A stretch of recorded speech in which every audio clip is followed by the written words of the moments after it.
നമസ്കാരം. Today at മലപ്പുറത്തിലേക്ക് സ്വാഗതം. ചങ്ങരംകുളത്ത് വിദേശത്തു നിന്നും നാട്ടിലെത്തിയ യുവാവിനെ കിടപ്പുമുറിയിൽ തൂങ്ങി മരിച്ച നിലയിൽ കണ്ടെത്തി. ചങ്ങരംകുളം നന്നമുക്കിൽ കാഞ്ഞിയൂർ സ്വദേശി നിഹാലാണ് മരിച്ചത്. എടപ്പാളിൽ പ്രായപൂർത്തിയാകാത്ത ആൺകുട്ടിയെ പ്രകൃതിവിരുദ്ധ പീഡനത്തിന് ഇരയാക്കിയ കേസിൽ ഓട്ടോ ഡ്രൈവർ അറസ്റ്റിലായി. വട്ടക്കുളം മുതൂർ സ്വദേശി രതീഷിനെയാണ് ചങ്ങരംകുളം പോലീസ് അറസ്റ്റ് ചെയ്തത്.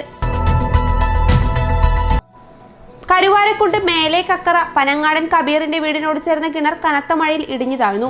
വീടിന്റെ അടിത്തറയുടെ ഒരു ഭാഗവും ഇടിഞ്ഞ് കിണറ്റിലേക്ക് വീണു. ശക്തമായ മഴയെ തുടർന്ന് മരങ്ങൾ വീണ് തിരൂർ താലൂക്കിൽ 24 വീടുകൾ തകർന്നു. വെട്ടം പഞ്ചായത്തിലെ തീരദേശ പ്രദേശങ്ങളായ വാക്കാടും പടിയത്തും വെള്ളം കയറി 10 വീടുകൾ വെള്ളക്കെട്ടിൽ ദുരിതത്തിലായി. മലപ്പുറം ജില്ലയിൽ മഴ കുറയുമെന്ന് കേന്ദ്ര കാലാവസ്ഥാ വകുപ്പിന്റെ പ്രവചനം. ഇന്നലെ വിവിധയിടങ്ങളിലായി 4 വീടുകൾ ഭാഗികമായി തകർന്നു. മണ്ണിടിച്ചിൽ ഭീഷണിയിലായി നാരികാപ്പൊയിൽ നിവാസികളായ 7 കുടുംബങ്ങളിൽ നിന്നുള്ള 28 പേരെ മുണ്ടേരി ഗവൺമെന്റ് ഹൈസ്കൂളിലേക്ക് മാറ്റിയതോടെ ഇടവേളയ്ക്കു ശേഷം ജില്ലയിൽ വീണ്ടും ദുരിതാശ്വാസ ക്യാമ്പ് തുറന്നു. കനത്ത മഴയിൽ വാലിലപ്പുഴ വലിയ പറപ്പൂർ കായൽ തോടിന്റെ സംരക്ഷണ ഭിത്തി തകർന്ന് വീടിന്റെ മതിൽ ഇടിഞ്ഞു വീണു.